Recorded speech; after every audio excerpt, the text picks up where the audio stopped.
If you're about to start treatment, in the thick of it, or even recovering from treatment, then you need to hear this. Here are 11 things that no one tells you about chemo. Not your oncologist, not the pamphlets, not even the cancer blogs. If you don't know these, well, you could be suffering unnecessarily, longer, more intensely, and completely unnecessary. Let's make sure that doesn't happen to you. Starting with number 1, nausea is not the most common side effect. Most people believe that chemo equals nausea. That's the classic Hollywood image. Someone pale and throwing up in a garbage can. But the truth? Nausea is not the most common side effect of chemo anymore. Thanks to major improvements in anti-nausea medications, many people don't even vomit once during their treatment. Now, don't get me wrong, nausea still happens. If you've had it, then you know that it's brutal, but it's no longer the number 1 side effect. The myth is so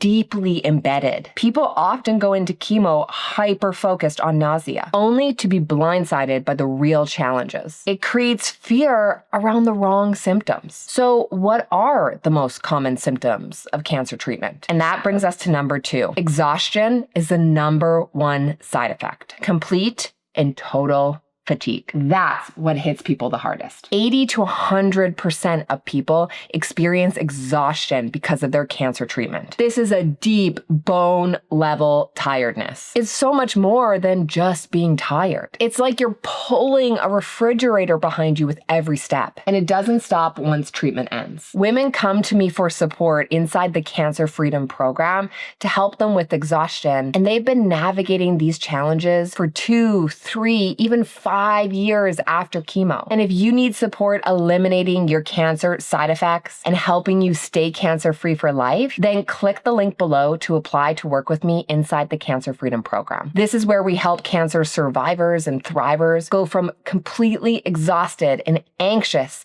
that their cancer's coming back to never thinking about cancer again. Click the link below to apply now. Now, exhaustion can last for years. You wake up after a great night's sleep, but you're still tired. You crash in the afternoon because you just can't go on. You cancel your social plans. You just feel like a shell of the person that you used to be. But here's the good news. Exhaustion is completely fixable. There's clear science-backed strategies to improve your energy and get it back fully, even during or after cancer treatments. But here's the bad news. If you don't do anything about it, it won't magically go away with time. Just waiting for time to heal your energy, that can actually make things worse because you start to believe that this is just the person you are now. And that is the number 1 reason why women come to work with me, is because they simply are unwilling to live their life with this level of poor energy anymore. So if you're feeling tired, drained, or exhausted, then you need to take action. Okay, but on to the next. Water tastes different. This one sounds strange until it happens to you. Chemo alters your taste, not just food, but even water. Some people say it tastes like metallic. Others say it tastes like chemicals. Some just can't even stand the texture, and others describe it as like thick or muddy. But here's why this matters. If you stop drinking water because you don't like the taste, your side effects will get worse. Hydration is key, especially after chemo when those IV fluids stop. And dehydration can make fatigue, nausea, headaches, or constipation even worse. So even if water tastes weird, we need to hydrate. But there's ways you can get around this. Try water at different temperatures. Add citrus or infuse it with cucumbers or strawberries. Drink it through a straw. Find a way to get fluids into your body. You could even focus on just eating hydrating foods, things like melons or soups. Your body is already working overtime. Do not deprive it of what it truly needs to function. Okay, and on to number 4. Not all chemotherapy causes hair loss. This is a surprise to a lot of people. There are many different types of chemo, and some cause total hair loss, and others will thin your hair, and some do not cause hair loss at all. But the minute you hear the word chemo, people assume all your hair is going to fall out. I've even had women cut their long, beautiful hair in preparation for chemo, only to find out that they didn't need to. Ask your oncologist which drugs you're getting. Find out the real risk for hair loss. And know that bald does not equal brave. Your experience of going through cancer and cancer treatment is equally as valid, even if you don't lose your hair. Okay, on to number 5. You might lose even your nose hair, and this can be a real challenge. This one seems really minor until it hits. Nose hair is your body's natural defense against dust and allergens. But when it's gone, your nose runs constantly. You might sneeze all the time. You might feel more sensitive to scents or even catch more colds. No one prepares you for this, but I want you to know you're not alone and it's not weird. You can try to carry tissues with you more often or add a humidifier to your bedroom and just treat your nose gently because this will pass. Okay, and on to number 6. People will give you terrible advice and you need to ignore it. This is one of the hardest parts emotionally. Everyone, your neighbor, your coworkers, your great aunt, they're going to try to tell you what to do, what to eat, what not to do, what they saw on some random social media post. Most of it is wrong, and some of it is dangerous. People don't realize how harmful it is to just say something like, my friend cured her cancer with juicing, or sugar feeds cancer, just cut out all carbs. You should stop treatment and just try natural remedies instead. This is not helpful, and it is not your job to educate them. You don't owe anyone your energy. Your healing path is your own. It should be guided by experts and not by opinions or social media. So if someone offers you unwanted or unsolicited advice, simply say, thanks so much for thinking of me. I have a team of experts that I'm working with who I really trust. Okay, and on to number 7. Chemo can affect your fertility. This is something that gets missed far too often. Chemotherapy can impact fertility. Not always, but often. Many oncologists just skip this conversation entirely. This can be especially devastating. I've spoken to countless women who say, if I had just known, I would have done something. If there's even a chance you want to start or grow your family after chemotherapy, then you need to speak up. Explore fertility preservation options. Ask the hard questions now, not later, when it's too late. But keep in mind, some chemo does not impact your fertility. It is still very much possible for you to have children after chemo. And that's exactly what happened to me. After my chemo treatments, I still had 2 beautiful and perfectly healthy children. But you have a right to plan your future, even in the middle of your cancer diagnosis. Okay, and on to number 8. Eat whatever you want is terrible advice. You might have heard this from your oncologist. Just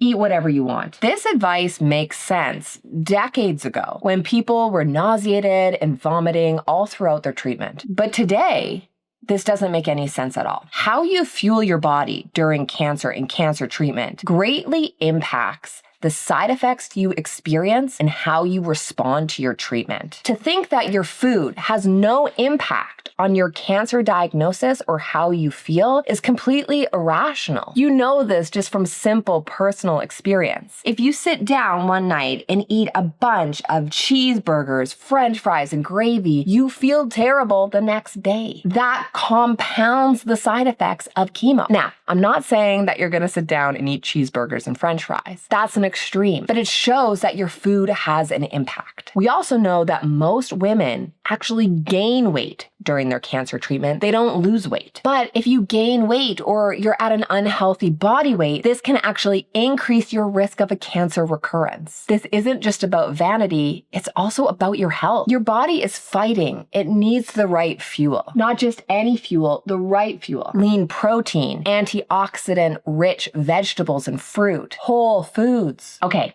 And on to number 9. There is no such thing as new normal. You'll hear this phrase tossed around a lot. This is just your new normal. But we're actually going to cancel this idea because the concept of new normal is a concept of complacency. This is telling you to just settle for less. But you don't have to. You can be strong again. You can feel healthy again. You can even get back to your life or build a better one after cancer. I say this not just as a cancer researcher, but as a cancer survivor myself. I'm fitter, happier, and even more fulfilled than I was before my cancer diagnosis. Don't let anyone hand you a life that's smaller or dimmer than the life that you want. You don't need new normal. You need a strategic recovery plan. Okay.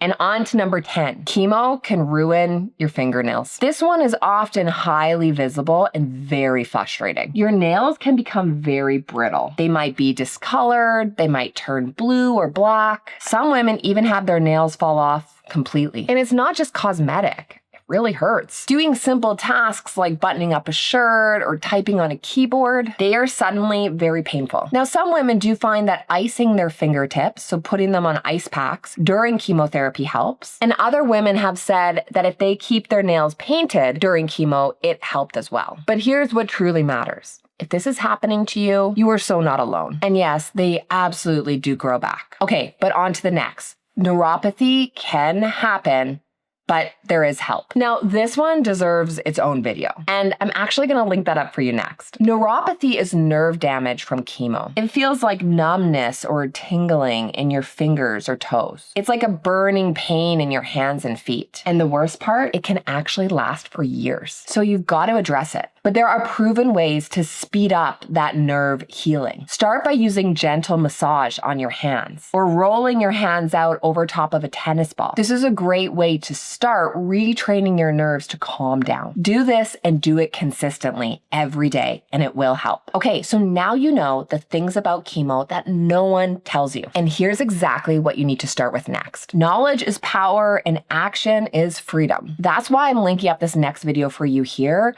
on how to prevent and treat neuropathy. Click the link here and I'll see you in the next video.